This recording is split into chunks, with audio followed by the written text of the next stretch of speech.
तर धनाचा उपयोग कसा करून घ्यायचा हे सुद्धा एक नियम एका ठिकाणी आपल्याला ठरवता येणार नाही. त्या त्या परिस्थिती नरो, पीक नरो, जडणे नरो, प्रत्येक ठिकाणी नियम बदलत जाईल.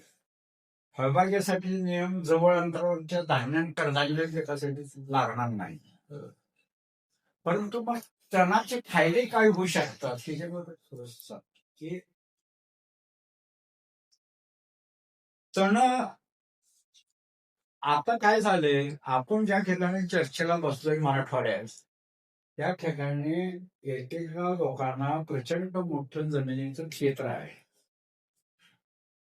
कमीवाली असतील पण भरपूर मोठी क्षेत्र असणारे आमच्या भागामध्ये जे क्षेत्रवाला प्रचंड मोठा शेतकरी समजला जातो, तर तुमच्या भागामध्ये जो छोटा शेतकरी आहे. अशा इतक्या मोठ्या क्षेत्राला दरवर्षी दर पिकाला गरजे सेंद्रिय खत टाकणं शक्य आहे का? पारंपरिक पद्धतीप्रमाणे एवढं शेणखत उपलब्ध आहे का? ती कुठं तरी ओढून आणून रानात विस्कटून ते मातीत कालवणं एवढ्या गोष्टी शक्य आहेत का? आज आपण काय करतो याच्याबद्दल? काहीच करत नाही. काय शेणखत राहून दे तिकडे, दोन ते रासायनिक खत जास्त टाकूया आणि पीक काढूया, अशा पद्धतीनं आपला चालू आहे. ज्यावेळेला हे सूक्ष्मजीवशास्त्र आम्ही शिकलो, त्यावेळेला तुमच्या पिकाला तुम्ही रासायनिक खत कितीही टाकले तरी ते पिकापर्यंत पोहोचवण्याचं काम सूक्ष्मजीव करतात. आणि ते सूक्ष्मजीवांच्या जगण्याच्या आणि काम करण्याच्यासाठी जमिनीत सेंद्रिय पदार्थ असला तर ते काम करू शकते, नाही तर ते काम होऊ शकत नाही. आम्ही खत टाकलं म्हणजे ते पिकाला मिळालं असं असतं नाही. आज फक्त तिथे टाकावं हे सांगितलं जातं, पण टाकल्यानंतर ते पिकापर्यंत पोहोचण्यासाठी शेतकऱ्याची काय जबाबदारी आहे त्याच्याबद्दल काय आहे. त्याच्याबद्दल जे पिकापर्यंत पोहोचवण्यासाठी सूक्ष्मजीवांना सेंद्रिय कर्व लावतो. आणि मग हा सेंद्रिय कर्व जर गरजेचा आपण पुरवू शकत नसलो, आता पुरवू शकत नाहीच आहे, शकत नसलो असं म्हणायचं काही कारणच नाही, कुणाला शक्य नाही. शेती फायदेशीर किंवा किफायतशीर करण्यासाठी सेंद्रिय कर्माचा वापर तुम्ही करणं गरजेचं आहे.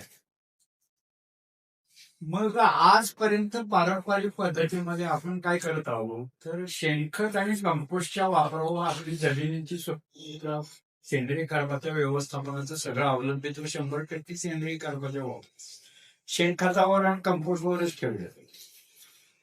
मग शेणखत कंपोस्ट या पारंपरिक पद्धतीनं आता जमिनीच्या गरजा आपण भागवू शकत नाही. आणि बऱ्याचशा गोष्टी याच्यामध्ये त्रुटी आहेत. त्याच्यामध्ये एक गोष्ट आपल्या भागातल्या विचाराच्या दृष्टीनं एक महत्वाची म्हणजे, मुळात शेणखत कंपोस्ट येतं कुठनं, तर आम्ही जनावर पाळू, त्या जनावरांना काहीतरी वनस्पती म्हणजे वैरण काढावी. ती वैरण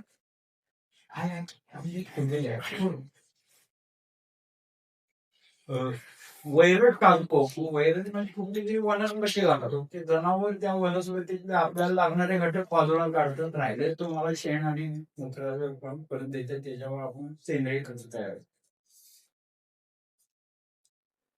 मग सेंद्रिय खताच्या व्यवस्थापनामध्ये फक्त आपण पाळलेल्या 4 पायाच्या जनावरांवर ते काय खातं एवढ्याच वनस्पतीच्या भागावर आपण अवलंबित ठेवलं तर दरवर्षी दर पिकाला सेंद्रिय खत देणं हे केवळ अशक्य आहे.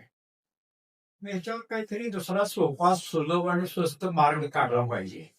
पण मार्ग काढताना याच्याबरोबर परिस्थितीचाही विचार करायला पाहिजे. तिथं सेंद्रिय खताचा मोठा ढीग आहे आणि तो माणूस द्यायला तयार आहे.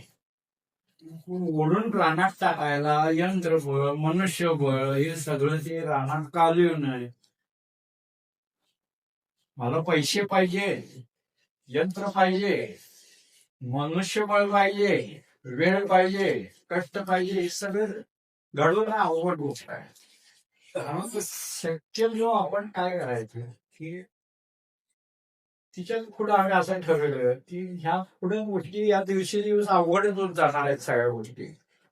ह्या जागी सेंद्रिय पदार्थ जर पाहिजे असला जमिनीमध्ये तर तो ह्या जागी निर्माण करायला आपण जोपर्यंत शिकत नाही तोपर्यंत हा प्रश्न आपल्याला योग्य प्रकारे सोडवता येणार नाही. ह्या जागी निर्माण करायचं असलं तर आपल्याला काय करता येणं शक्य आहे? ह्याच्यामध्ये ह्या बिना नांगरणी शेतीमध्ये मागल्या पिकाची जमिनीखालचे अवशेष हेच पुढच्या पिकासाठी सेंद्रिय खत हा पहिला आम्हाला पाठ मिळाला आणि त्यानंतर आपलं सेंद्रिय खत व्यवस्थापन व्हायला लागलेलं आहे. कोणतेही पीक कापणी केल्यानंतर मागच्या पिकाच्या अवशेष तिथं राहणार ते खत पुढल्या पिकाला आपोआपच मिळते. त्याच्यामुळे तुम्ही बाहेरून टाकून मला ओढायला जमलं नाही, मला मिळालं नाही, मनुष्यबळ नव्हतं वगैरे काय म्हणायचं कारण नाही, आपोआपच मिळते. पण अशा पद्धतीनं आमच्या जमिनीतल्या पिकाचं उत्पादन वाढलं, जमिनीची सुपीकता वाढली, उत्पादन चांगली मिळायला लागली, सगळं चाललं. पण विचाराची दिशा अशी असते की कुठेही एका इथेच गेल्यावर आता माझं काम करून झालं, इथं आता याच्या पुढे काही जास्त नाही असं म्हणायचं काय कारण नाही. आपण इथंपर्यंत आपण ह्याच्यापेक्षा काही जास्त आहे का? आता मग मागल्या पिकाच्या जमिनीखाली अवशेष हेच पुढच्या पिकासाठी सेंद्रिय खत हे योग्य आहे, पण ह्याच्यापेक्षा जास्त चांगलं काय आहे का हे विचार करताना अरे मोनोकल्चरला आपण नावं ठेवतो. ह्या पद्धतीने मागल्या पिकाचे अवशेष देताना ते मोनोकल्चर नाही का? सेंद्रिय खत देतानाही एकाच वनस्पतीचं सेंद्रिय खत द्यायचं ते चांगलं का जास्तीत जास्त प्रकारच्या वनस्पतीपासून तयार झालेलं जास्त चांगलं? केव्हाही जास्तीत जास्त प्रकारच्या वनस्पतीपासून तयार झालेलं चांगलं. आता मग ह्यावर मार्ग काढताना काही विचारवंताने अरे नवधान्य, 9 प्रकारचे धान्य, ते धान्य कडधान्य, काही जण म्हणतायत अंडी आणि सोयाबीन पीठ आणि अंडी आणि ताक आणि काय काय बरेच लोकांची वेगवेगळी सेंद्रिय पदार्थ जे बनवतात. शेवटी मोनोकल्चरच्या आसपासच येते. आम्ही जे जनावरांना खत घालतो त्याचे खत हे असे 2-4 प्रकारच्या वनस्पतीपासून झालेलं असतं. माणसाने खाण्याच्या पदार्थांचं हिरवळीच्या खताचं रूपांतर करणं हे आपल्या दृष्टीनं पूर्णपणे चुकीचं आहे. 2 विचारवंत करतात तोपर्यंत ठीक आहे. जर सरसकट सगळ्याने धान्य आणि कडधान्य मिसळून जर हिरवळीचं खत करायला चालू केलं तर ते माणसाला खायला प्रश्न आणायचा हा प्रश्न निर्माण होईल. एक प्रश्न सोडवताना दुसरा क्लिष्ट प्रश्न निर्माण होऊ नये अशा दृष्टीने ह्या प्रश्नाकडे बघताना मग निसर्गामध्ये फुकटामध्ये तण येत आहे, त्या तणाचा वापर ह्यासाठी का करू नये? तणाचं बी आपल्याला विकत आणायला लागत नाही, तणाचं बी टोकन करायला लागत नाही, तणाचं बी काय भांबवत बसायला लागत नाही, त्याला खत द्यायला लागत नाही, ते सगळं आपोआपच वाढतंय आणि भांबवत टाकतंय. एकच प्रकारचं तण नसते सगळ्या रानात, कित्येक प्रकारची तण असतात. त्याचे एकजळ असते, द्विदळ असते, सूप मुळाचं असते, मोठं वाढणारं असते, चेष्ट वाढणारं असते, कित्येक जाती प्रजाती असतात. मग ह्या कित्येक जाती प्रजातीच्या तणापासून जर खत केलं तर ते जास्त चांगलं केव्हाही आहे. त्याच्यातून आम्ही मग जाऊन असं म्हणतो की इथं तुमच्या भागामध्ये क्षेत्र प्रचंड आहे, मनुष्यबळ टंचाई आहे, सेंद्रिय खताची टंचाई आहे, शून्य मशागत केली तरी मागल्या पिकाच्या अवशेष मोनोकल्चरच आहे. मग माझा विचार तुमच्या पुढे एक असं ठेवतोय मी या निमित्ताने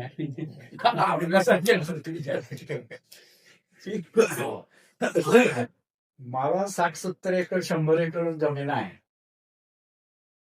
तर मी पावसाळ्यामध्ये 25% जमीन पट टाकून द्यायची, 33% जमीन पट टाकून द्यायची, हिवाळ्यामध्ये 33% जमीन पट टाकून द्यायची, उन्हाळ्यामध्ये 35% जमीन पट टाकून द्यायची. पावसाळ्यामध्ये ज्या जमिनीत वाढेल तिथे तण भरपूर वाढेल, पावसाळ्यात शेवटी तिथं तण मारून टाकायचं, हिवाळा आणि उन्हाळ्यात पीक घ्यायचं. आता 33% पावसाळ्यासाठी अनुकूल अवस्था असताना आम्ही पट टाकायची. 100% तण हाताळताना आता तुमची पुरेवाट होती आहे, वेळेत कामं होत नाही, त्याच्यापेक्षा 33% जर बंद पडली तर तुम्हाला हाताळणं जरा सुलभ जाईल का नाही? तुम्हाला हाताळणं सुलभ जाईल याच्यापेक्षा या जमिनीला विश्रांती मिळते आहे, त्या पारंपरिक पेक्षा वेगवेगळी तिथे पिकं येत आहेत, तणं मोठी वाढतायत, विविध प्रकारची तणं वाढतायत, गवताची तणं वाढतायत, द्विदल तणं, मुळाची गवत. आता हे तर मी तुम्हाला सांगतो असं झालं की ऊसाचं अंतर आमचं 5 फूट आता झालंय. मग हे सगळं डोक्यात आल्यानंतर आम्ही आता म्हटलं की तण वाढवायचं. ऊसाजवळचं तण तेवढं औषध मारून सज्ज ठेवलं आणि बाकीचे रानामधलं तण वाढवलं. भारतीय कृषी अनुसंधान संस्था नवी दिल्ली आयसीआरने काय एक पेपर जाहीर केला की जमिनीमध्ये तुमच्या पिघडलेल्या जमिनी जर सुधारायची असतील तर एकदम तंतुमय मुळे जेवढ्या जलद सुधारतील तेवढे द्विदलची सोडमुळवाले सुधारत नाही. आणि हा एक पेपर मला वाचायला मिळाला. गवती तणाचं महत्व सुटीच्या दृष्टीने जास्त आहे. मग एका रानामध्ये तण वाढवली ती हा विचारावर वाचल्यानंतर मी त्या रानामध्ये गेलो आणि कोणत्या प्रकारची तण आहेत बघायला गेलो. त्या रानामध्ये विविध प्रकारची गवताची तणच जास्त होती आणि द्विदल तण होती पण तुरळक होती, कमी जातीची होती, गवताच्या भरपूर प्रजाती होत्या. निसर्गाला हिरवळीचं खत करण्याची जी अक्कल आहे ती अजून 2025-26 त्याच्यापुरतं आणखी एक मजेचे एक उदाहरण सांगतो. तुम्ही जर असं गवत वाढवलं पावसाळ्यामध्ये 1 एकर रान पट टाकलाय, ह्या वर्षी तुम्ही तिथं गवत संपूर्ण तण जिरवलं तर त्या रानामध्ये विविध प्रकारचा सेंद्रिय त्या रानामध्ये विकसित झाला आणि ते जमिनीत सेंद्रिय कार्बनची टक्केवारी वाढली. तुम्ही असं सातत्यानं करत राहिला तर तुम्हाला असं दिसून येईल की त्याच्या पुढचा फेर तिथं येतो. त्यावेळेला मागच्या वेळेला हिची जी तण होती ती फिरती वाढत होती, आता उंच येणाऱ्या जाती प्रजाती तिथं आल्या, त्याच्या पुढे गेल्यावर आणखी उंच येणाऱ्या प्रजाती तिथं आल्या. हे सगळं निसर्ग आपोआपच करतोय. हे तुम्ही बाहेर राहून काही टाकायला लागत नाही. आता हे सगळं जर सहजासहजी असं होत असेल तर मग तणाचा उपयोग करून घ्यायला आपण शिकलं पाहिजे. आता 2 गोष्टी आहेत. तुमच्या भागामध्ये तूर आणि कापूस ही लांब अंतरावरची पिकं आहे. आता बऱ्याच ठिकाणी येताना आम्ही हा आधीचा जो भाग आहे त्याच्यामध्ये आपण काही जमीन पट ठेवायची. त्याच्यामध्ये एक आपली वेगळी चर्चा होती की एक अडचण अशी येते की तण जितकं आपण मोठं होऊ देऊ तितकं ती उपयोगिता त्याची जास्त होते. तर त्याचं काय हातामध्ये तुमचं हे वाढतात. आता होतं काय की काही जे फुलावर येणारे जे तण आहे ते जर पहिल्या महिन्यात 1.25 महिन्यातच फुलावर आहे. आता आणि त्याचं बी पुढे खाली आता काँग्रेसच आहे. काँग्रेस लटकन फुलावर येतं आणि जसं टक्कन आता बरं त्याला असे त्या आगावाचं बंधन नाही. आता पडलं निघालेच पुढच्या यायला तर पुढच्या पिकाला एवढं त्रासदायक शकतं.